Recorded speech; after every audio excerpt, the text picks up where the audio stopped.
Assalamualaikum warahmatullahi wabarakatuh. Kembali lagi di Hasan Farm Channel. Halo sahabat-sahabat peternak, bagaimana kabarnya? Pastinya kalian dalam keadaan sehat walafiat dan baik-baik saja. Nah, di video kali ini saya akan membahas tentang PMK ya. PMK, dan PMK. Beberapa bulan yang lalu saya sudah membuat video tentang bagaimana cara menangani supaya PMK tidak masuk ke farm kita. Tapi kita juga harus tetap siap kalau PMK juga datang ke farm kita. Soalnya penyebarannya virus PMK ini sangat masif dan sulit untuk dibendung ya. Walaupun kita udah melakukan biosecurity, udah menghambat ya. Kalau misalnya virus di daerah kita udah terlalu banyak, mau tidak mau kita pasti kena. Nah, bagaimana kita menangani kalau udah kena? Tuh kita bisa pelajari di video ini. Nah, saya mau sedikit cerita ya. Di beberapa minggu yang lalu, ketika waktu minggu-minggu kurban, kan di Latazan Farm dapat orderan sapi-sapi kurban ya. Nah, ketika itu di kandang kami masih belum terkena virus PMK. Nah, ketika H-1 kandang kami terkena virus PMK. Nah, ketika terkena virus PMK, kita tidak perlu panik. Kita cukup mengerti bagaimana cara untuk menangani supaya si virus ini tidak menjadikan sebuah fatality yang mengakibatkan kematian. Soalnya banyak orang-orang atau peternak-peternak yang masih belum tahu bagaimana cara menanganinya, bagaimana caranya membuat sapi itu merasa nyaman dan bisa segera pulih dari virus tersebut. Yuk simak kelanjutan dari video ini. Nah, alhamdulillah di kandang kami udah 90% hampir sembuh dari PMK. Nah, ini kalau di kandang kami proses penanganannya ya kita tidak boleh panik. Ketika sapi mulai terserang virus PMK, tuh dia kan mulai berbusa ya, mulutnya udah mulai berbusa, terus keluar lendir-lendir banyak. Nah, pada kondisi seperti itu, nafsu makan udah mulai turun. Nah, kita tidak perlu panik, diikutin dulu. Diikutin bagaimana maunya si sapi. Kalau dipaksa juga nggak bisa. Nah, nanti ketika udah mulai agak banyak busa lendir-lendirnya, dia nggak mau makan sama sekali. Nggak mau makan sama sekali itu sekitar mungkin 1-2 hari. Tergantung imunitasnya dari si sapi.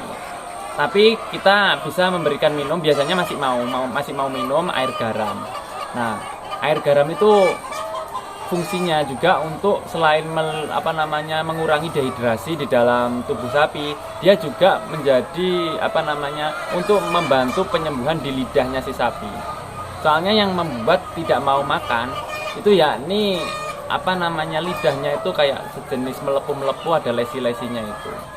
Nah, setelah dia mau minum di hari ketiga, hari keempat, biasanya kalau misalnya sapinya kondisinya fit, dia pasti mau makan yang rumput yang lembut sekali. Kita harus telaten mencarikan rumput yang lembut, rumput yang mudah untuk dikunyah. Kalau misalnya masih belum mau makan, cuma mau minum, itu kita harus telaten memberikan makanan, disuapin lah istilahnya, disuapin supaya si sapi tidak kekurangan nutrisi. Dan yang perlu diingat, kita tidak boleh memberikan makanan itu terlalu banyak. Biasanya orang-orang itu seneng ketika udah 2 hari, 3 hari tidak mau makan, itu kan sapinya baru mau makan lagi lah. Ketika melihat sapinya mau makan, langsung dipolkan, diloskan makanannya. Akhirnya apa? Akhirnya pencernaan di dalam tubuhnya sapi, rumen-rumennya itu belum siap untuk menerima makanan yang terlalu banyak, dan sifat pH asamnya pH-nya yang di dalam rumen itu akan berubah drastis, dan dia akan mengakibatkan bakteri-bakteri yang berfungsi untuk mencerna makanan itu mati dan menimbulkan gas, dan akhirnya si sapi kembung. Lah, ketika kembung, sapi itu nggak mau makan lagi, dan kalau kembung, ajal atau tingkat kematian dari si sapi itu sangat-sangat riskan, sangat-sangat fatal. Soalnya hitungan jam saja bisa mati kalau misalnya tidak ditangani dengan cepat. Nah, kebanyakan yang mati itu gara-gara itu, gara-gara kembung kalau di daerah saya itu. Jadinya kita harus tahu gimana caranya menangani si sapi supaya tidak kembung. Nah, selain dari makanan tadi, ketika 3 hari 4 hari itu kan udah mulai timik-timik makan, ya usah diloskan, jadi makanannya dikit-dikit aja nggak apa-apa. Yang penting masuk nutrisi, minumnya cukup, itu sudah bagus. Terus dia semakin hari semakin membaik, kondisi fisiknya semakin membaik. Tapi yang perlu diingat, kuku itu sangat lama untuk proses penyembuhannya, karena kukunya kan biasanya diserang itu kan kuku sapi bentuknya gini ya, yang depan sini diserang, terus sama yang belakang sini di bagian bawahnya biasanya sampai mengelupas. Nah, ketika mengelupas itu sangat riskan untuk copot.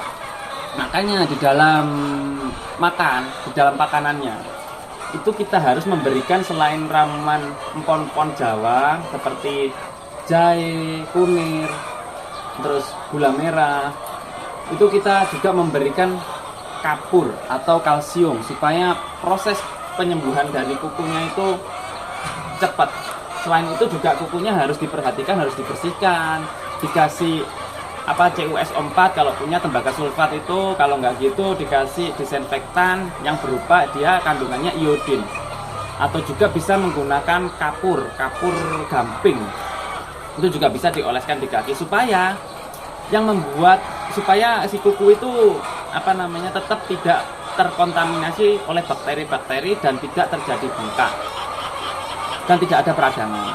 Selain memberikan itu tadi, yang sangat riskan itu kuku itu ada lalat yang datang sehingga bertelur di situ dan menjadikan belatung. Nah, itu yang membuat kuku semakin lama untuk penyembuhannya. Di sini juga pernah saya bisa tunjukkan. Ini salah satu sapi kami, itu kukunya sampai lepas. Tapi kita tidak perlu panik, karena kuku lepas itu juga ada penanganan tertentu. Ini. Nah, ini masih kotor ya, biasanya dibersihkan. Itu salah satu kuku dari sapi kami itu lepas. Tapi alhamdulillah itu yang sebelah kanan itu lepas, tapi alhamdulillah sudah tumbuh sedikit. Karena kenapa? Kita terus push pakai kalsium supaya pertumbuhan kukunya cepat. Dan alhamdulillah juga ketika kukunya si sapi ini copot, itu dia tidak tidak berdarah. Itu artinya pembentukan kuku baru itu udah terbentuk ketika kukunya mau copot. Nah, itu loh, kecil kan yang sebelah kanan itu gara-gara tadi kemarin copot. Ini udah menginjak 2 hari, sapinya tetap mau makan. Ini coba bisa dilihat, sapinya tetap mau makan karena dia itu tetap tidak terlalu sakit walaupun kukunya copot. Kebanyakan yang salah itu ya penanganan proses pemberian obat di kukunya tersebut. Biasanya sama orang-orang dikasih formalin. Nah, formalin itu membuat kuku menjadi keras, dan proses pencopotan kukunya itu kuku copot tapi daging belum siap untuk menerima kuku copot. Jadinya berdarah banyak dan kakinya belum siap, jadinya resikonya tinggi. Soalnya kuku kaki kan untuk menopang. Nah, ini masih masih belum kuat untuk menopang, tapi kukunya itu udah tumbuh sekitar 2 cm mungkin. Itu udah tumbuh. Nah, selain itu dari kuku juga ada sapi kami yang kemarin itu pendarahan di kuku. Jadinya darah keluar terus selama dari pagi sampai sore. Tapi kita juga membantu memberikan obat pemberhenti darah melewati suntikan. Kita panggilkan dokter supaya penanganannya untuk pembekuan darah itu cepat. Tapi alhamdulillah juga kukunya misalnya sekarang mulai berkucur ya, sampai nanti sore malam besok paginya udah reda, udah mampet pendarahannya. Itu banyak banget pendarahan di kuku itu. Saya takut kan nanti kekurangan darah terus sapinya jadi lemas atau gimana. Tapi alhamdulillah juga juga sembuh. Alhamdulillah sembuh. Nah, Yang paling penting saya katakan tadi, kita tidak boleh panik. Kalau panik, kita tidak bisa berpikir jernih bagaimana menangani dari virus ini.